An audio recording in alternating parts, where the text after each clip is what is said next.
This stage isn't big enough for both of us. Prince leans against the wall backstage at the American Music Awards, arms crossed, staring at Michael Jackson across the corridor. Only one king.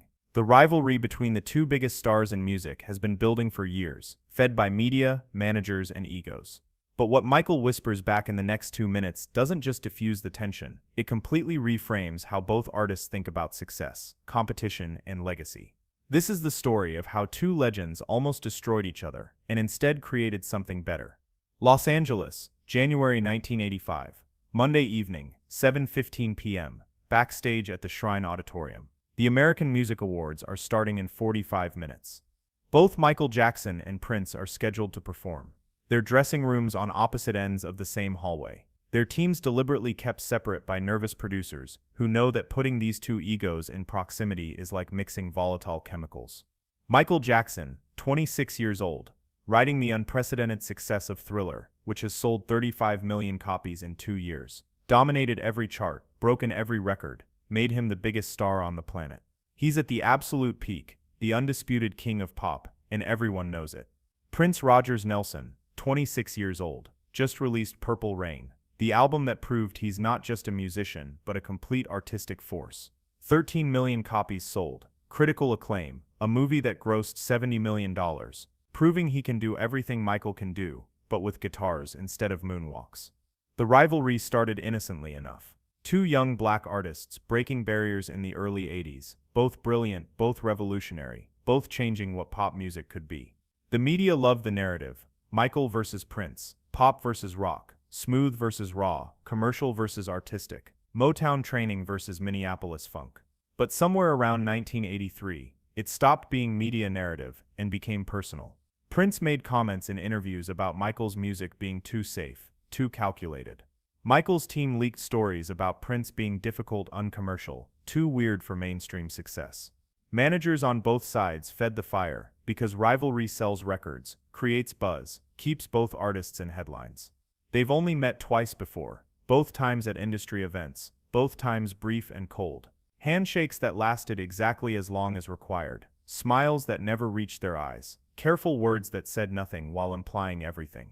The unspoken message from both: I'm better than you, I'm more important, I'm the real revolutionary, you're just pretending. Tonight they're both performing, both nominated for awards, both proving their dominance. The producers scheduled their performances 2 hours apart to minimize interaction. But backstage is backstage. Hallways are hallways, and at 7:15 p.m., they run into each other. Michael is walking from his dressing room toward the stage for a tech check, accompanied by 2 assistants. He's wearing the jacket he'll perform in, red leather with military details, the iconic look that will define the era. He's focused in performance mode, mentally preparing. Prince is leaning against the wall outside his dressing room, wearing purple, always purple, smoking a cigarette, even though it's not allowed backstage, because Prince does what Prince wants. He sees Michael approaching, doesn't move, stays exactly where he is, forcing Michael to either acknowledge him or walk past pretending not to see him. Michael stops about 10 feet away. The hallway goes quiet. Both sets of assistants tense up, sensing the energy shift. This could go several ways, none of them good. Prince speaks first. Michael, not a greeting, just an acknowledgement, the way you'd note a weather condition. Prince Michael's voice is equally neutral, equally careful. Long pause. They're both masters of performance, of controlling moments, of using silence as a weapon. Both waiting to see who'll flinch first, who'll fill the uncomfortable space. Finally, Prince pushes off the wall, takes a step closer, still casual, still controlled. Big night for you. Thriller's still selling. Must feel good being on top. There's something under the words, something sharp. Michael hears it, recognizes the challenge. Purple Rain's doing well too. Michael says, You're having a good year. A good year, Prince repeats, tasting the words. Yeah, a good year. Another pause, but let's be honest, there's only room for one at the very top. This industry, this moment, this stage we're on. He gestures vaguely toward the auditorium. It isn't big enough for both of us. The assistants shift uncomfortably. This is the conversation everyone's been waiting for. The rivalry made explicit, only one king. Prince continues, voice quiet but intense. And we both know the media's going to keep pushing us against each other, until one of us breaks. Michael is very still, His assistants wait for him to respond with equal aggression, to defend his position, to assert his dominance. That's what everyone expects, what the rivalry narrative demands.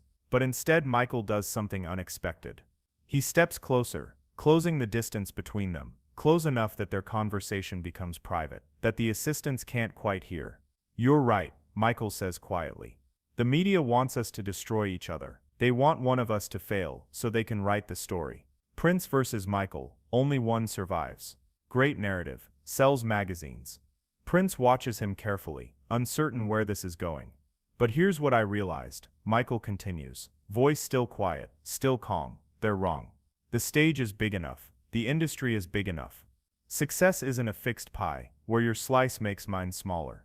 You doing well doesn't hurt me. Me doing well doesn't hurt you." Prince's expression doesn't change, but something in his posture shifts slightly. "You make rock-funk fusion that pushes boundaries in ways I never could," Michael says. "I make pop that reaches audiences you're not trying to reach. We're not competitors. We're expanding what's possible. Both of us winning makes the whole game bigger." "That's easy to say when you're selling 35 million, Prince responds, defensive now. "Is it?" Michael asks. "You think I don't feel the pressure? You think I don't read the articles saying Prince is the real artist, Michael's just a commercial product? You think that doesn't get in my head?" Prince is quiet, surprised by the admission. "We're both carrying the weight of being young, black, successful in an industry that wants to control us." Michael continues. "Every move we make gets analyzed, criticized, compared. The media wants us fighting because it's easier than acknowledging we're both revolutionary in different ways." "So what are you saying?" Prince asks, genuine curiosity now replacing defensiveness. "I'm saying imagine if we stopped playing their game. Imagine if instead of rivalry, we had respect. Not friendship necessarily, we're too different for that. But mutual recognition. You do your thing, I do mine, and we both acknowledge that the other is brilliant at what they do." Michael pauses, then says something that will change everything. "The throne is big enough for both of us." Maybe that's what scares them. Prince is very still, processing. Everything in him has been trained for competition, for proving he's the best, for winning. But what Michael's offering is something different, something he's never considered. "And if we refuse to compete on their terms," Michael continues, "if we both just keep making great music, keep pushing boundaries, keep succeeding, what can they say? They can't diminish either of us without admitting they were wrong about the rivalry." Long silence. Prince takes a drag from his cigarette, thinking. Finally he speaks, voice different now, guard lowered slightly. "You know what the crazy thing is? I've spent 2 years trying to beat you. Trying to make Purple Rain bigger than Thriller. Trying to prove I'm better. And us." Michael asks. "And I made the best album of my life. Not because I beat you. Because competition pushed me to be better than I was." Michael nods slowly. "Same Thriller exists, partly because I knew there were artists like you pushing boundaries. You made me raise my game." "So maybe," Prince says slowly, "the rivalry actually worked. Just not the way they wanted. Maybe it worked because we let it push us toward excellence instead of toward destroying each other." Prince drops his cigarette, grinds it out with his heel. "The media is still going to compare us. Still going to try to make us hate each other. Let them," Michael says. "We know the truth. That's what matters." Prince extends his hand. Not the cold, brief handshake of previous meetings. A real handshake, genuine. "To the throne being big enough for both of us." Michael takes it. "To making them expand the definition of what's possible." They shake firm grip, looking each other in the eye. The assistants watch in shock. This wasn't supposed to happen. The rivalry was supposed to continue, escalate, eventually explode. "One more thing," Prince says, not letting go of the handshake yet. "Your performance tonight. What are you doing?" Medley from Thriller. "You, Purple Rain, full version." Prince grins slightly. "Going to be a good show." "Yeah," Michael agrees. It is. They release the handshake. Prince heads toward his dressing room. Michael toward the stage for his tech check. The assistants follow, confused, uncertain. What just happened? But knowing something fundamental shifted. Later that night, Michael performs his medley. The crowd goes insane. He's flawless, the moonwalk perfect. The energy electric.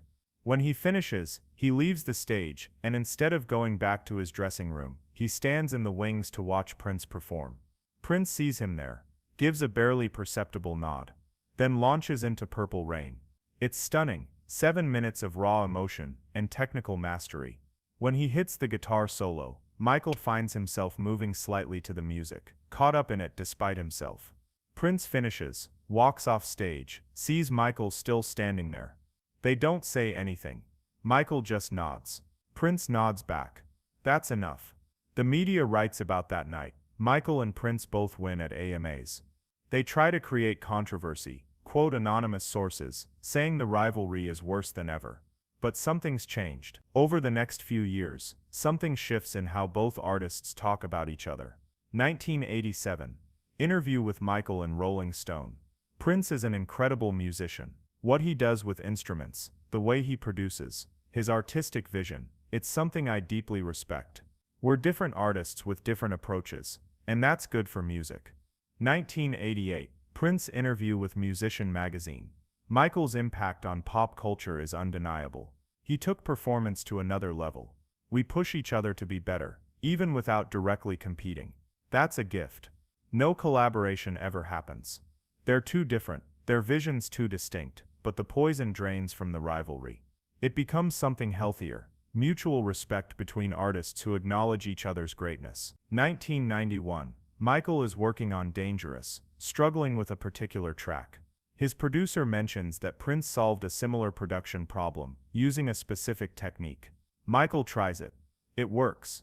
He makes a mental note to mention it next time they see each other. 1993. Prince is asked in an interview who he'd most want to collaborate with. Without hesitation, Michael, we've never worked together, probably never will. We're too strong-willed, it would be a disaster. He grins. But I respect what he does more than almost anyone. 2001. Michael's 30th anniversary concert at Madison Square Garden. Prince isn't performing, but he's in the audience, in a private box, watching. After the show, he sends a message through Michael's management. Still got it. Respect 2009. Michael dies. Prince is devastated. He refuses to speak publicly about it for weeks. When he finally does a concert, he performs a cover of Don't Stop Till You Get Enough, his voice breaking during the chorus. In interviews after, Prince talks about that backstage conversation in 1985. Michael taught me something that night that I was too young and too competitive to understand at first. He taught me that greatness isn't about destroying your rivals. It's about pushing each other toward excellence. We were never enemies. We were brothers pushing each other to be better. 2016. Prince dies. At his memorial, one of his friends reads a note found in Prince's personal effects, dated January 1985, written after the AMAs. Talked to Michael tonight, really talked. He said something that changed how I think about all this. Said the throne is big enough for both of us. Maybe he's right. Maybe I've been fighting the wrong battle. Maybe the point isn't to beat him. Maybe the point is to be so good that they have to acknowledge we're both kings. Different kingdoms. Both legitimate. Note to self, stop reading comparison articles. Start focusing on the music. The note is never published, but the friend tells the story because people need to hear it. That Michael and Prince, the two biggest rivals in music history, figured out something most people never learn. You can compete without destroying. Who are you treating as your rival right now? Who have you decided is your competition, your threat? What if they're not your enemy? What if they're actually pushing you to be better? Prince told Michael only one king in 1985, expecting a fight. Michael whispered back, "The throne is big enough for both of us." It didn't end the rivalry. Healthy competition remained, but it ended the poison. Both men went on to create decade-defining music. Both revolutionized their spaces. Both became legends. Not despite each other, but partly because of each other. The throne was big enough. The stage was big enough. The only thing too small was the narrative people tried to force on them. Maybe your competition isn't your enemy. Maybe they're your catalyst. Maybe the throne is bigger than you think. 2 minutes backstage in 1985. Two legends proving the throne is big enough for everyone who earns their place.